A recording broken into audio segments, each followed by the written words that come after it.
Hello friends, ఏంది మందులో welcome to my channel SR nature logs. బొమ్మలు కొనే వాళ్ళు కొంతమంది అయితే ఐస్ క్రీమ్ లవర్స్ కొంతమంది. మీకు కూడా ఐస్ క్రీమ్ ఇష్టం అయితే ఎస్ అని కామెంట్ చేయండి. ఈ రోజు తిరునాళ్ళు జరగబోయేది లాస్ట్ రోజు అండి మనకి.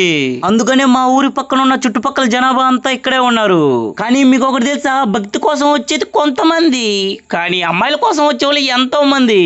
అదే విధంగా వీళ్ళలో ప్రోగ్రామ్ చూసి ఎంజాయ్ చేసే వాళ్ళు కూడా ఉన్నారండు. వాళ్ళలో నేను కూడా ఒకనండి. ప్రోగ్రామ్ కోసం స్టేజ్ చూడండి రెడీ అవుతా ఉంది. ప్రోగ్రామ్ అయితే సుస్వర ఈవెంట్స్ వాళ్ళది స్టార్ట్ చేయడానికి రెడీగా ఉన్నారు. వావ్, ఈవెంట్ కి అయితే మా ప్రియమైన పల్సర్ బైక్ ఝాన్సీ గారు అయితే వచ్చారు. లియాస్ కండక్టర్ ఝాన్సీ గారు గాజు అక్క, మీకు కూడా ఇష్టమైనట్టయితే లైక్ కొట్టచ్చు కదా. అది మందుల ప్రోగ్రామ్ అయితే ఎంజాయ్ పండుగ. సబ్స్క్రైబ్ చేసుకో.